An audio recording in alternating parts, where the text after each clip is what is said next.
The Texas election bills, there's two of them, one in the House and one in the Senate. They are named HB3 and SB1 respectively, obviously, House bill and Senate bill. So when we're talking about what these actually do, first I just discussed what they don't do, and they don't take us back to Jim Crow. They are not a threat to our democracy, the greatest threat we've seen since the Civil War, whatever BS Biden is talking today. Let's talk about what they do. So ironically, the Democrats who fled Texas for Washington, D.C. for their stunt to put on this act, they ironically got some of the provisions that they wanted in these bills. They are not strictly partisan Republican bills. So let's talk about what the Democrats got in these bills. These bills require at least 9 hours a day of early voting during the early voting period. Now remember, that's typically a Democrat thing. Most Republicans, or a lot of Republicans, are wary of early voting because people who vote early, if they don't have a good reason, like an absentee ballot reason to vote early, they might be missing out on information before they cast their ballot. So Republicans typically want voters to be as fully informed as possible. That's why I personally am not in favor of early voting at all. Well, Democrats got their way in this bill. There's 9 hours a day required of early voting during the early voting period. There's also 12 hours a day.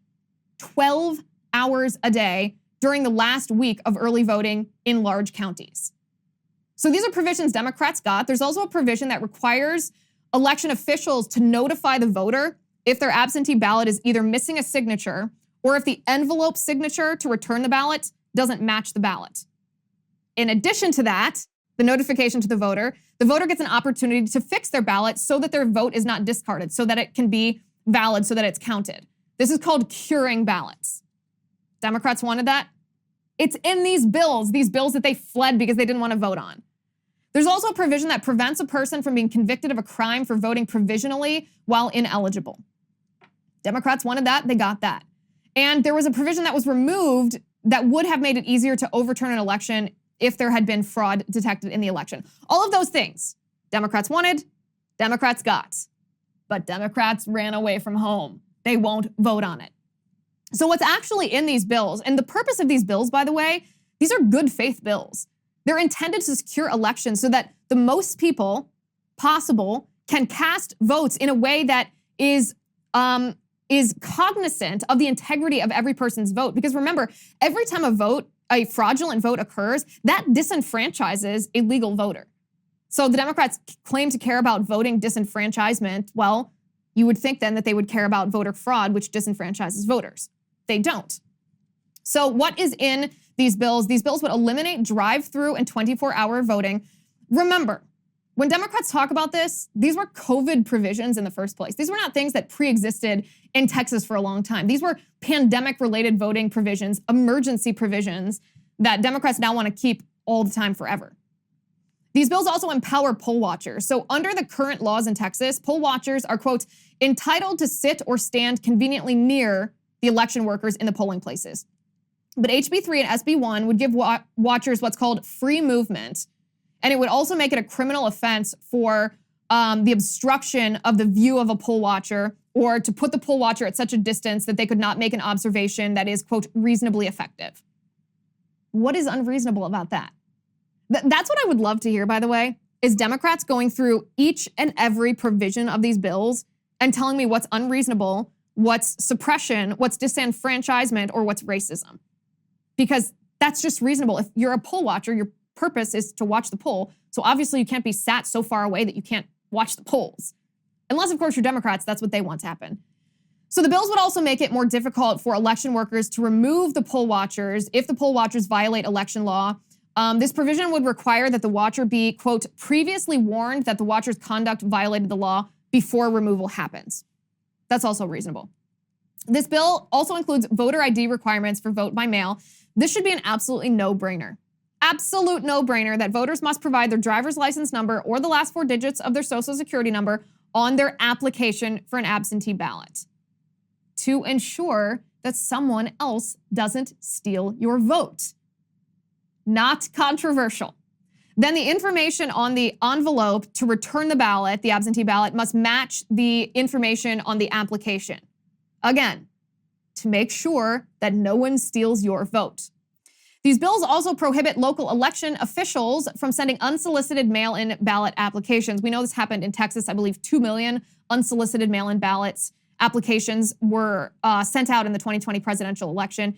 The House bill would make it a felony for local officials to send these applications without them being requested by voters specifically. There's also a provision in the bill to require that people fill out paperwork if they take a voter to the polls in person, if the voter is not a relative. You basically want to make sure that political operatives are not taking advantage of maybe elderly people or disabled people. So you have to identify if you're doing that in a large quantity, if you're doing that at all. If you're taking someone to the polls who isn't a relative, you have to identify yourself.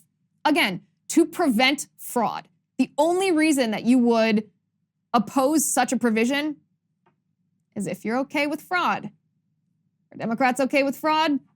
I don't know, but they're the ones opposing these provisions, fleeing the state rather than voting for them. There's also a provision to require people to exit a car if someone is voting curbside in that vehicle. Again, to prevent coercion and fraud. Election officials would also be required to install a video surveillance system that records vote counting activities. And in counties with 100,000 residents or more residents than that, a live stream must be made available to the public. I think that's a good idea. Now, those in large counties would also be required to install tracking software to monitor input and activity on vote counting electronic devices. And this would go into effect not until the beginning of 2024, January 1st of 2024. But if any equipment does not disable or remove any capacity to connect to the internet in any way, it would be prohibited from being used to count votes. So let me circle back to my original question here. Specifically, what about any of these provisions disenfranchise Black people from voting? That's utter nonsense. It's utter nonsense. Democrats, what they're doing is they're conjuring up images of horrific racial abuse and discrimination in order to scare voters into supporting Democrats' current radical positions. But every single word coming out of Democrats' mouths is utter nonsense. By the way, the Texas bill isn't even that strong. I said it. It's not even that strong. It's not as good as the Georgia bill. It's kind of watered down. The Democrats still flee the state because who knows why.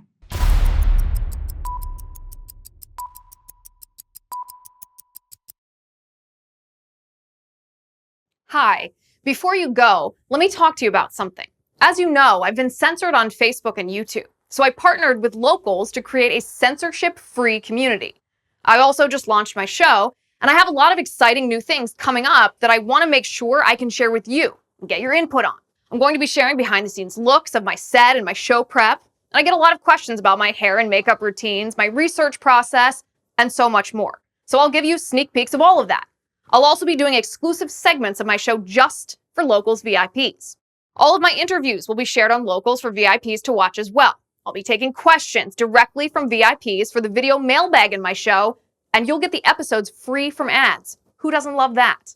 Not to mention, I'll keep doing everything that you've already come to love. Ask me questions for live Q&As. Let's talk about your favorite books, what yummy vegan food I'm eating for lunch, and what ridiculous headlines I'm reading today. You can do all of that and more, but only if you are a Liz Wheeler Show VIP on Locals. The monthly subscription is $9 a month, but if you really want a good deal, we have an annual subscription for just $72. That's 4 months free. 4 months. So join me on Locals as a VIP. I'll see you over there.